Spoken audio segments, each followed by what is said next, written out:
Assalamualaikum warahmatullahi wabarakatuh. Yang terhormat Ibu Julia Bardia selaku dosen pengampu mata kuliah Manajemen Laboratorium Kimia serta teman-teman pendidikan Kimia 3B yang berbahagia. Kali ini kita akan menjelaskan manajemen laboratorium kimia dengan materi pengenalan dan penanganan bahan kimia.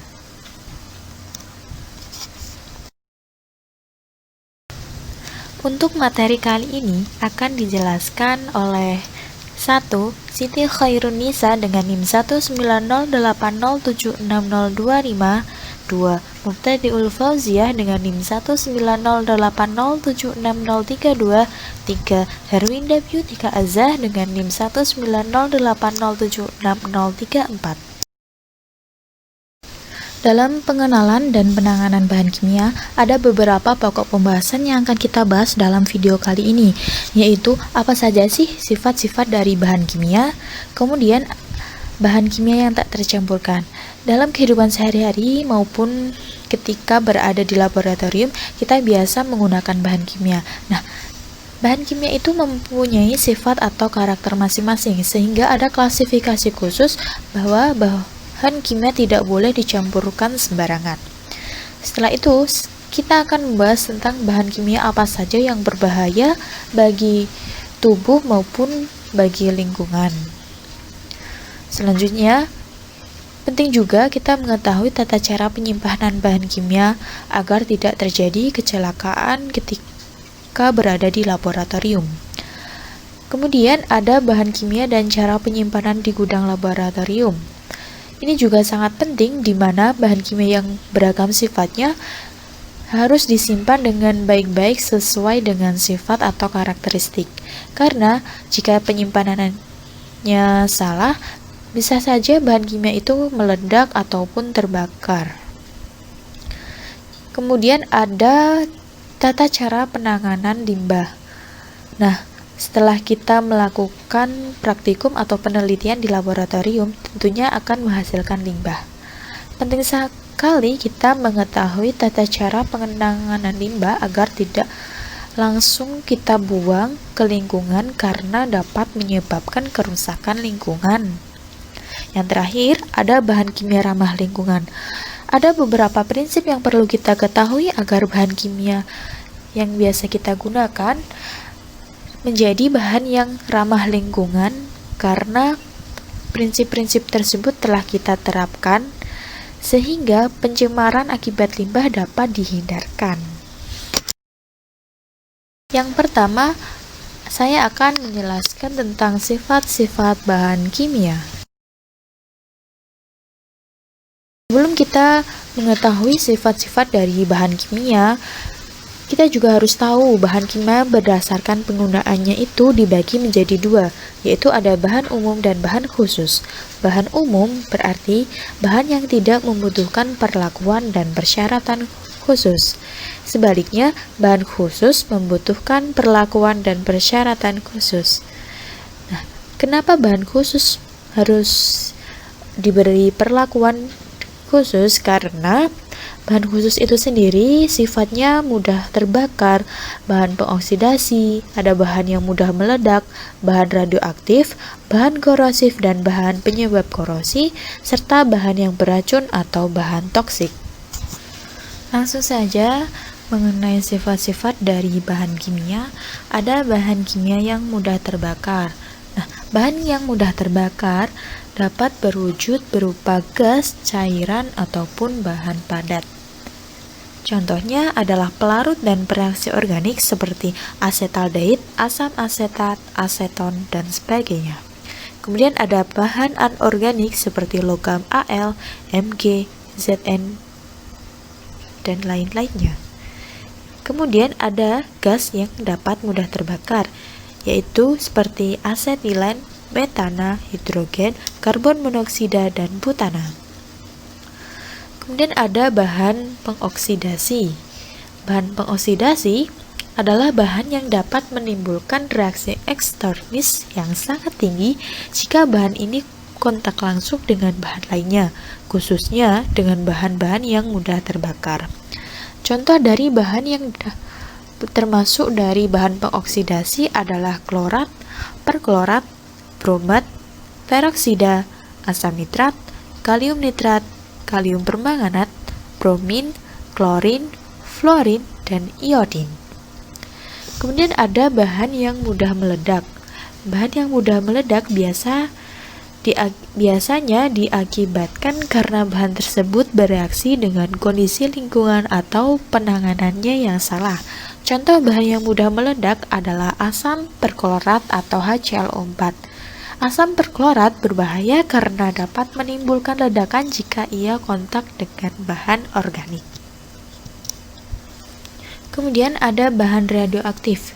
Bahan radioaktif ini bahan yang dapat menyebabkan kerusakan sel hidup akibat radiasi yang ditimbulkan. Contoh bahan yang sifatnya radioaktif adalah uranium dan thorium. Selanjutnya ada bahan yang korosif atau bersifat korosi.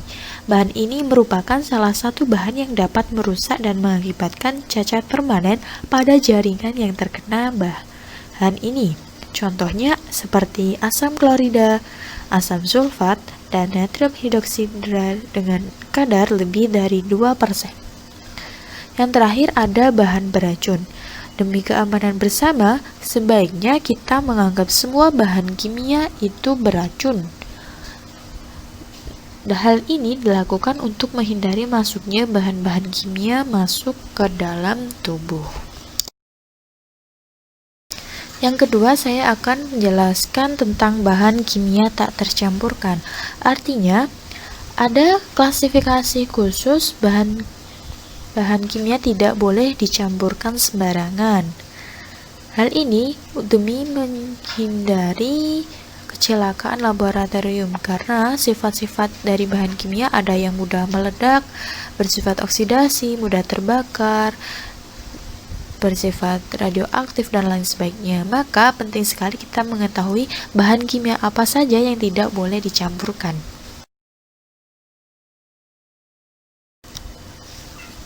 Dalam tabel ini dipaparkan tentang bahan, sifat, dan bahan kimia yang tidak boleh tercampurkan. Contohnya ada logam alkali yang sifatnya mudah terbakar, mudah meledak, dan korosif, tidak boleh dicampurkan dengan air karbon dioksida, karbon tetraklorida, dan hidrokarbon klorinasi lainnya. Kemudian ada asam asetat glasial yang sifatnya korosif dan mudah meledak, tidak boleh dicampurkan dengan asam kromat, asam nitrat, dan asam perklorat. Aseton yang sifatnya mudah terbakar dan mudah meledak, tidak boleh dicampur dengan asam sulfat pekat dan campuran asam nitrat. Amonia yang bersifat korosif tak boleh dicampurkan dengan air raksa, halogen, hidrogen fluorida. Bromin yang bersifat korosif, mudah teroksidasi, dan mudah terbakar, tidak boleh dicampurkan dengan amonia, asetilen, hidrogen, dan serbuk logam. Kemudian ada klorat yang bersifat mudah teroksidasi, tidak boleh dicampurkan dengan asam, serbuk logam, sulfur, dan garam amonium. Kemudian ada asam kromat yang bersifat mudah terbakar, tidak boleh dicampurkan dengan asam asetat, naftalena, alkohol, dan kamfora. Tabel selanjutnya ada klor yang sifatnya korosif dan mudah teroksidasi, tidak boleh dicampurkan dengan amonia, benzena, hidrogen, dan serbuk logam. Kemudian ada hidrogen peroksida yang bersifat mudah meledak, tidak boleh dicampur dengan tembaga, krom, besi, dan anilin. Hidrokarbon pada umumnya tidak boleh yang sifatnya meledak dan mudah teroksidasi tidak boleh dicampur dengan halogen dan asam kromat. Ada iodin yang bersifat korosif, tak boleh dicampur dengan asetilen dan amonia. Air raksa yang sifatnya beracun tak boleh dicampur dengan asetilen dan hidrogen. Kemudian ada asam nitrat yang bersifat mudah teroksidasi dan korosif, tidak boleh dicampur dengan asam organik, anilin, dan senyawa nitrat. Asam oksalat yang bersifat beracun tidak boleh dicampur dengan perak dan air raksa. Asam perklorat yang sifatnya mudah meledak tidak boleh dicampurkan dengan anhidrous asetat, asam alkohol, dan bahan-bahan organik. Kalium permanganat yang sifatnya mudah teroksidasi tidak boleh dicampurkan dengan gliserin dan asam sulfat. Dan yang terakhir ada asam sulfat yang bersifat mudah meledak dan korosif, tidak boleh dicampurkan dengan klorat, perklorat permanganat, dan air.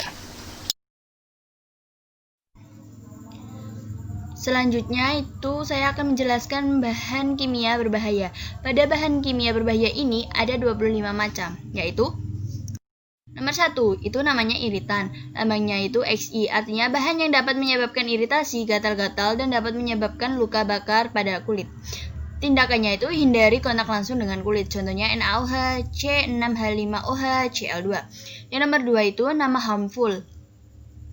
Lambangnya itu Xn, artinya bahan yang dapat merusak kesehatan tubuh bila kontak langsung dengan tubuh atau melalui inhalasi. Tindakannya itu jangan dihirup, jangan ditelan, tetapi harus menghindari kontak langsung dengan kulit. Contohnya itu etilen glikol dan diklorometana. Yang ketiga itu toksik, lambangnya itu T. Artinya, bahan yang bersifat beracun dapat menyebabkan sakit serius, bahkan kematian bila tertelan atau terhirup. Tindakannya itu jangan ditelan dan jangan dihirup, tetapi kita harus menghindari kontak langsung dengan kulit. Contohnya metanol dan benzena. Yang keempat yaitu very toxic, lambangnya itu T+. Artinya, bahan yang bersifat sangat beracun ini dan lebih sangat berbahaya bagi kesehatan yang juga dapat menyebabkan sakit kronis, bahkan kematian. Tindakannya itu hindari kontak langsung dengan tubuh dan sistem pernafasan. Contohnya itu kalium cyanida, hidrogen sulfida, nitrobenzena, dan atripin. Yang kelima itu namanya itu korosif.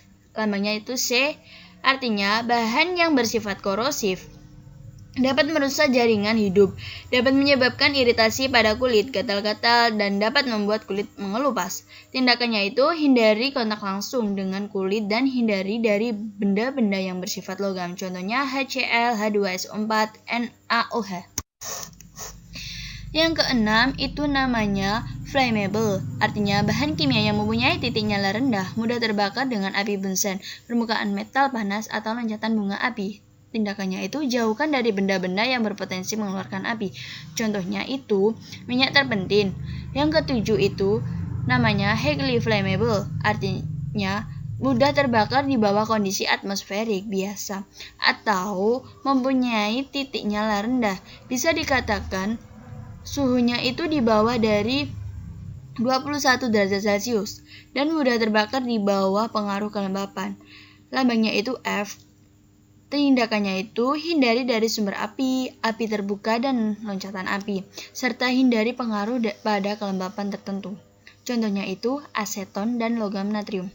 Yang kedelapan itu namanya extremely flammable. Lambangnya itu F+. Artinya bahan yang amat sangat mudah terbakar berupa gas dan udara yang membentuk suatu campuran yang bersifat mudah meledak di bawah kondisi normal. Tindakannya itu jauhkan dari campuran udara dan sumber api. Contohnya itu dietil ether berupa cairan dan propana itu berupa gas. Yang kesembilan namanya itu eksplosif. Lambangnya itu E, artinya bahan kimia yang mudah meledak dengan adanya panas atau percikan bunga api, gesekan atau benturan. Tindakannya itu hindari pukulan atau benturan, gesekan, pemanasan, api dan sumber nyala lain bahkan tanpa oksigen atmosferik. Contohnya itu KClO3, NH4NO3, trinitrotoluena, bisa disingkat TNT. Yang ke-10 itu namanya oxidizing. Lambangnya itu O, artinya bahan kimia yang bersifat pengoksidasi dapat menyebabkan kebakaran dengan menghasilkan panas saat kontak dengan bahan organik dan bahan pereduksi. Tindakannya itu hindari dari panas dan reduktor. Contohnya itu hidrogen peroksida dan kalium perklorat. Yang ke-11 yaitu dangerous for the environment. Lambangnya itu N, artinya bahan kimia yang berbahaya bagi satu atau beberapa komponen lingkungan dapat menyebabkan kerusakan ekosistem. Tindakannya itu hindari kontak atau bercampur dengan lingkungan yang dapat membahayakan makhluk hidup. Contohnya itu tributil timah klorida, tetraklorometana, petroleum bensin. Yang ke-12 yaitu flammable solid, artinya padatan yang mudah terbakar. Tindakannya itu hindari panas atau bahan mudah terbakar dan reduktor, serta hindari kontak dengan air apabila bereaksi dengan air yang menimbulkan panas serta api. Contohnya sulfur, prussic acid, dan magnesium. Yang ke-13 itu flammable liquid, artinya cairan yang mudah terbakar. Tindakannya itu adalah hindari kontak dengan benda yang berpotensi mengeluarkan panas atau api. Contohnya itu petrol, aseton, dan benzena. Yang ke-14 itu namanya flammable gas, artinya simbol pengaman yang digunakan pada tempat penyimpanan material gas yang mudah terbakar. Tindakannya itu jauhkan dari panas atau percikan api. Contohnya itu acetylene, LPG, dan hidrogen. Yang ke-15 itu namanya spontaneous combustible substances, artinya itu material yang dapat secara spontan mudah terbakar. Tindakannya itu simpan di tempat yang jauh dari sumber panas atau sumber api. Contohnya itu karbon, charcoal, non-activated, carbon black. Yang ke-16 itu namanya dangerous when wet, artinya material yang bereaksi cukup keras dengan air. Tindakannya itu jauhkan dari api dan simpan di tempat yang kering atau tidak lembab. Contohnya itu calcium carbide, potassium phosphate, dan manganese. Yang ke-17 itu namanya oxidizer, artinya material yang mudah menimbulkan api ketika kontak dengan material lain yang mudah terbakar dan dapat menimbulkan ledakan.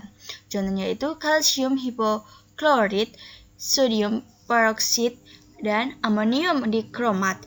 Yang ke-18 itu namanya organic peroxide. Artinya itu merupakan simbol keamanan bahan kimia yang digunakan dalam transportasi dan menyimpan peroksida organik. Contohnya itu benzol peroxide, methyl ethyl ketone peroxide, diacetyl perdikarbonat.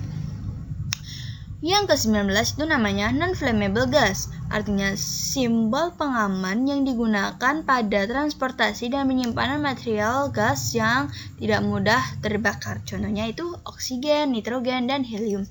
Yang ke-20 itu namanya poison, artinya simbol yang digunakan pada transportasi dan penyimpanan bahan-bahan yang beracun.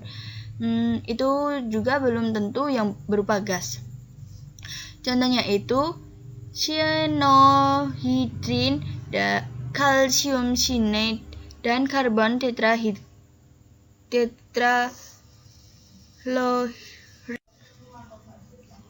Yang ke-21 yaitu namanya poison gas, artinya simbol yang digunakan pada transportasi dan penyimpan material gas yang beracun. Tindakannya itu jauhkan dari pernapasan kita. Contohnya klorin, metil bromid, dan nitric oxide. Yang ke-22 yaitu namanya harmful, artinya bahan-bahan yang berbahaya bagi tubuh. Tindakannya jauhkan dari makanan atau minuman. Contohnya itu akrilamid, amonium fluorosilikat, chloronisidines. Yang ke-23 itu inhalation hazard, artinya bahan-bahan yang dapat merusak sistem inhalasi atau pernafasan. Tindakannya itu jangan dihirup. 24 itu namanya infection substance, artinya bahan yang mengandung organisme penyebab penyakit. Contohnya itu tisu dari pasien, tempat mengembang biak virus, bakteri, tumbuhan, atau hewan. Yang nomor 25 yaitu namanya radioaktif, artinya bahan yang mengandung material atau kombinasi dari material lain yang dapat memancarkan radiasi secara spontan. Contohnya uranium 90, kobalt, tritium. Selanjutnya yaitu bahan kimia dan penyimpanan di gudang laboratorium.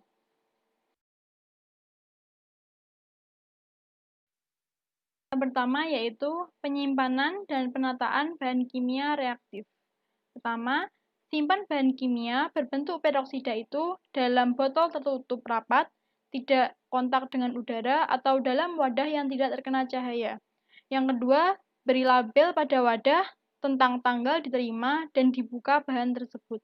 Yang ketiga, uji secara periodik, 3 atau 6 bulan. Terjadinya pembentukan eroksida. Buanglah peroksida yang telah dibuka setelah 3-6 bulan. Buanglah wadah bahan kimia berbentuk peroksida yang tidak pernah dibuka sesuai dengan batas kadaluarsa yang pernah diberikan pabrik atau 12 bulan setelah diterima.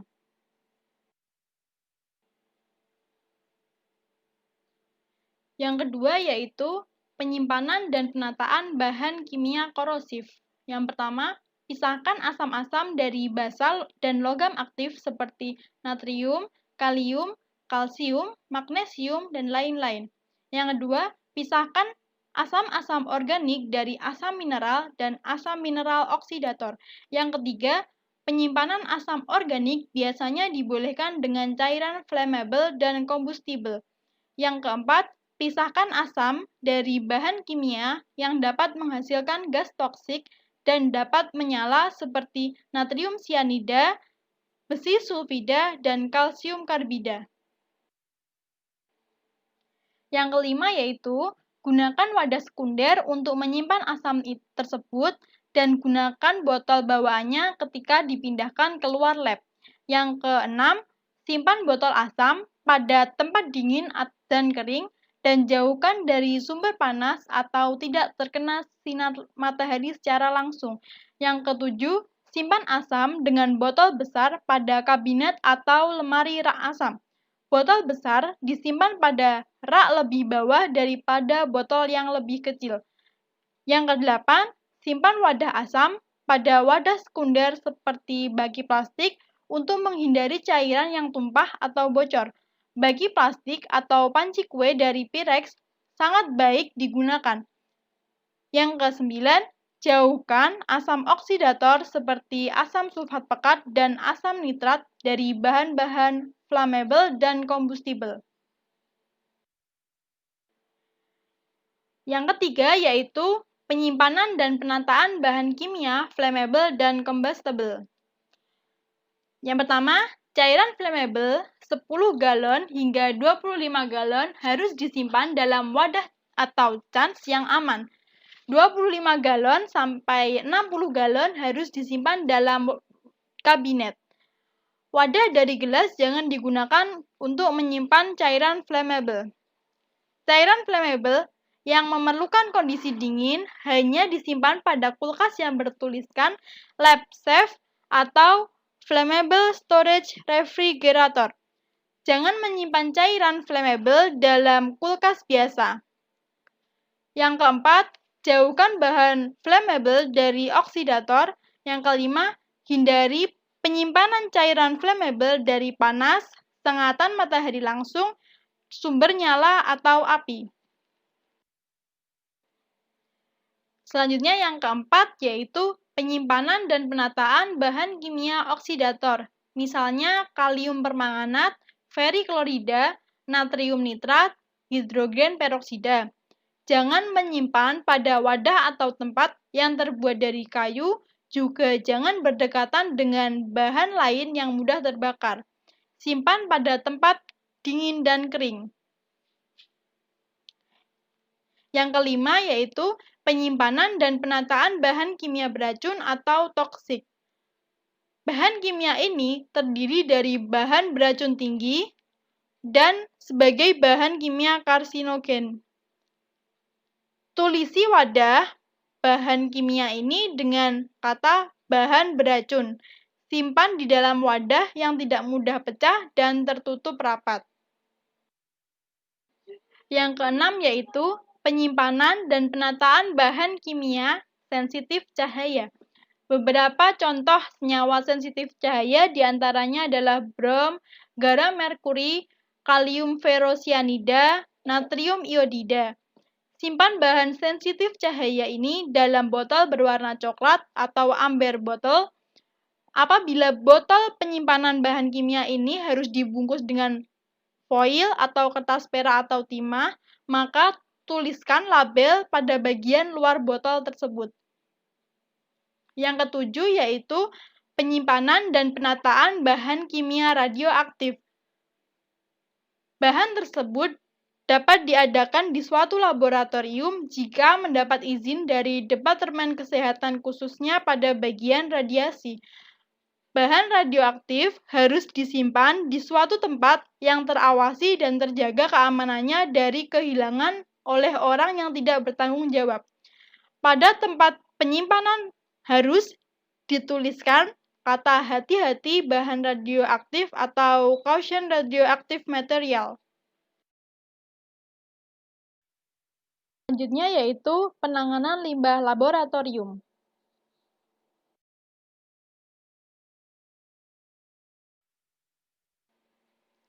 Yang pertama ada pengenceran. Cara ini banyak digunakan untuk bahan-bahan cair dan gas. Yang kedua, perlakuan kimiawi. Dengan memperlakukan kimiawi, sampah ruangan laboratorium menjadi tidak berbahaya. Yang ketiga yaitu pengumpulan.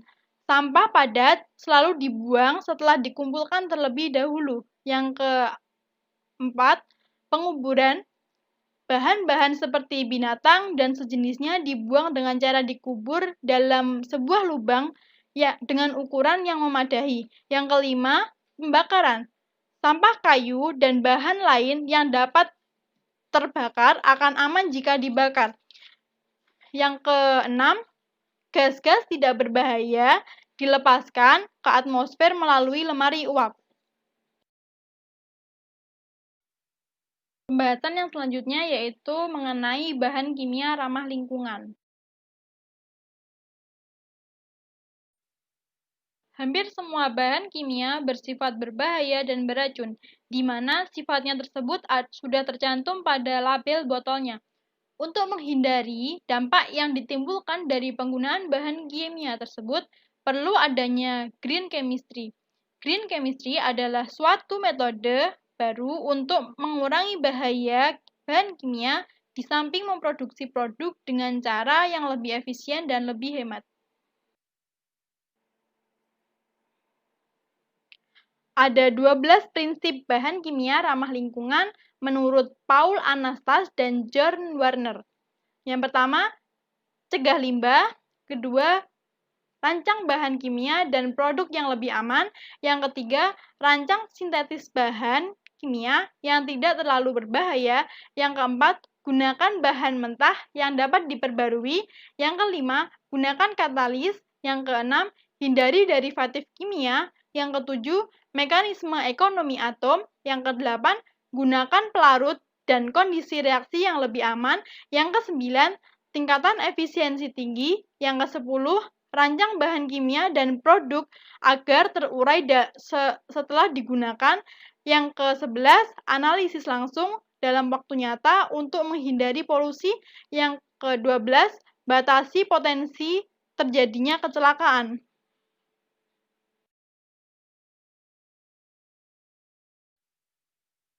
Demikian presentasi yang dapat kami sampaikan. Mohon maaf apabila ada kesalahan. Terima kasih.